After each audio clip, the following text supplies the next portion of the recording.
ಈ ದಿನ ನಮ್ಮ ರಾಷ್ಟ್ರಕ್ಕೆ ಮತ್ತು ಪ್ರಜಾಪ್ರಭುತ್ವ ಇರ್ತಕ್ಕಂಥ ಎಲ್ಲ ರಾಷ್ಟ್ರಕ್ಕೂ ಅತ್ಯಂತ ಒಂದು ಪವಿತ್ರವಾದಂಥ ಒಂದು ದಿನ.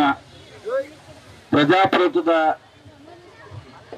ಅಸ್ತಿತ್ವಕ್ಕೆ ಯಾವ ರಾಷ್ಟ್ರಗಳು ಬಂದವು ಅವೆಲ್ಲವೂ ಸಹ ಇವತ್ತು ಪ್ರಜೆಗಳೇ ಅತ್ಯಂತ ಅವರ ವ್ಯಕ್ತಿತ್ವಕ್ಕೆ ಮತ್ತು ಅವರ ಮಾತಿಗೆ ಅವರ ಹೋರಾಟಕ್ಕೆ ಬೆಲೆ ಸಿಗ್ತಕ್ಕಂಥದ್ದು ಪ್ರಜಾಪ್ರಭುತ್ವದ ವ್ಯವಸ್ಥೆನಲ್ಲಿ. ಅಂತ ಒಂದು ದಿನವನ್ನ 1997ರಲ್ಲಿ ವಿಶ್ವಸಂಸ್ಥೆ ತೀರ್ಮಾನವನ್ನು ತಗೊಳ್ಳುತ್ತೆ. ಸೆಪ್ಟೆಂಬರ್ 15 ವಿಶ್ವ ಪ್ರಜಾಪ್ರಭುತ್ವದ ದಿನ ಅಂತೇಳಿ ಘೋಷಣೆಯನ್ನ ಮಾಡುತ್ತೆ. ಅದಾದ ನಂತರ 2007ರಲ್ಲಿ ಪ್ರಜಾಪ್ರಭುತ್ವದ ಎಲ್ಲ ರಾಷ್ಟ್ರಗಳು ಸೇರಿ ಸಹಿ ಹಾಕಿ ನಾವು ಸೆಪ್ಟೆಂಬರ್ 15ರಂದು ಪ್ರಜಾಪ್ರಭುತ್ವ ದಿನ ಅಂತ ಹೇಳಿ ಆಚರಣೆ ಮಾಡ್ತೀವಿ ಅನ್ನೋ ಒಂದು ಸಹಿಯನ್ನು ಸಹ ಅದಾದ ಮೇಲೆ ಕಾರಣಾಂತರ ಅನೇಕ ವರ್ಷಗಳಿಂದ ಕೆಲವು ಕಡೆ ನಡೆಯುತ್ತೆ, ಕೆಲವು ಸಾಂಕೇತಿಕವಾಗಿ ನಡೆಯುತ್ತೆ.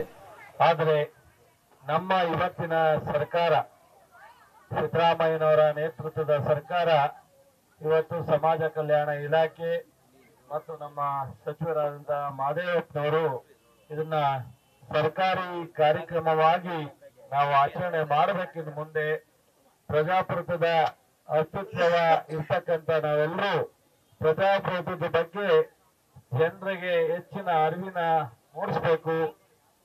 ಪ್ರಜೆಗಳಿಂದ ಪ್ರಜಾಪ್ರತಿನಿಧಿಗಳು ಆಯ್ಕೆ ಆಗ್ತಕ್ಕಂಥದ್ದು. ಇವತ್ತು ಯಾವುದೇ ಸರ್ಕಾರ ರಚನೆ ಆಗಬೇಕಾದ್ರೆ ಅದು ಜನರು ತೀರ್ಮಾನವೇ ಅಂತಿಮ ತೀರ್ಮಾನ ಆಗುತ್ತೆ. ಅದನ್ನ ನಾವು ಹೆಚ್ಚು ಪರಿಣಾಮಕಾರಿಯಾಗಿ ಜನರಿಗೆ ತಿಳಿಸಿದಾಗ ಮಾತ್ರ ಜನಪ್ರತಿನಿಧಿಗಳ ಆಯ್ಕೆನಲ್ಲಿ ಅವರದು ತೀರ್ಮಾನ ಎಷ್ಟರ ಮಟ್ಟಿಗೆ ಅದರ ಪ್ರಯೋಜನ, ಅದರ ಪ್ರಾಮುಖ್ಯತೆ ಅನ್ನೋದನ್ನ ಜನರಿಗೆ ತಿಳಿಸ್ತಕ್ಕಂಥದ್ದು ಸಂವಿಧಾನ ಕೊಟ್ಟಂತ ನಮ್ಮ ಅಂಬೇಡ್ಕರ್ ಅವರು.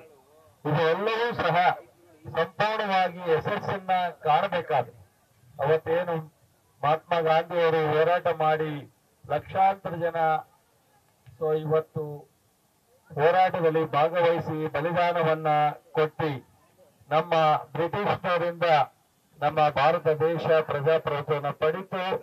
ಅದಾದ ಮೇಲೆ ಸಂವಿಧಾನವನ್ನ ಕೊಟ್ಟಂತ ಸಂವಿಧಾನ ಶಿಲ್ಪಿ ಡಾಕ್ಟರ್ ಅಂಬೇಡ್ಕರ್ ಅವರು ಅನೇಕ ಪ್ರತಿ ಒಬ್ಬರಿಗೂ ಎಲ್ಲ ತರದ ಬದುಕಿಗೆ ಶಕ್ತಿಯನ್ನ ತುಂಬುವಂತ ಒಂದು ಸಂವಿಧಾನವನ್ನ ಇವತ್ತು ಏನು ಇಡೀ ಭಾರತ ಅಲ್ಲ ಅಂತಾರಾಷ್ಟ್ರೀಯ ಮಟ್ಟದಲ್ಲಿ ಈ ಸಂವಿಧಾನವನ್ನ ಅಪ್ರಿಶಿಯೇಟ್ ಮಾಡ್ತಕ್ಕಂತ ಒಂದು ಸಂವಿಧಾನವನ್ನ ಕೊಟ್ಟಂತ ಅಂಬೇಡ್ಕರ್ ಅವರ ನಾವು ನೆನೆಸ್ತಕ್ಕಂಥದ್ದು. ಜೊತೆಗೆ ಪ್ರಜಾಪ್ರಭುತ್ವದ ಒಂದು ವ್ಯವಸ್ಥೆಯನ್ನ ಗಟ್ಟಿಯಾಗಿ ಮಾಡಬೇಕು.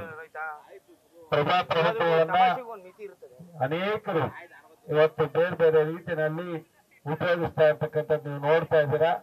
ಅಂತದನ್ನ ಪ್ರಜಾಪ್ರಭುತ್ವದ ಬಗ್ಗೆ ಗಟ್ಟಿಯಾದಂತ ಒಂದು ನಿಲುವನ್ನ ತಗೋಬೇಕಾದ್ರೆ ಸಾರ್ವಜನಿಕರೇ ಮುಖ್ಯವಾಗಿ ಇದನ್ನೆಲ್ಲ ತೀರ್ಮಾನ ಮಾಡಬೇಕಾದ್ದು.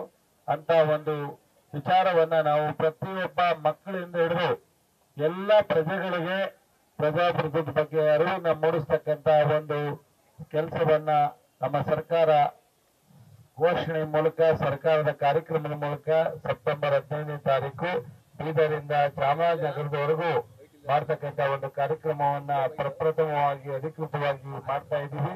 ಇದನ್ನ ನಮ್ಮ ಜಿಲ್ಲೆಯಲ್ಲಿ ನಿಡಘಟ್ಟ ಬಾರ್ಡರ್ ಇಂದ ಶ್ರೀರಂಗಪಟ್ಟಣ ಮೈಸೂರು ಬಾರ್ಡರ್ ವರೆಗೂ 65 ಕಿಲೋಮೀಟರ್ ಉದ್ದಕ್ಕೂ ಮಾನವ ಸರಪಳಿಯನ್ನ ನಿರ್ಮಿಸಿ ಎಲ್ಲ ಸಂಘಟನೆಗಳು ಮತ್ತು ವಿದ್ಯಾರ್ಥಿಗಳು ಸೇರಿ ಬಹಳ ಯಶಸ್ವಿಯಾಗಿ ಜಿಲ್ಲಾ ಆಡಳಿತ ಇವತ್ತು ಮಾಡ್ತಾ ಇದೆ.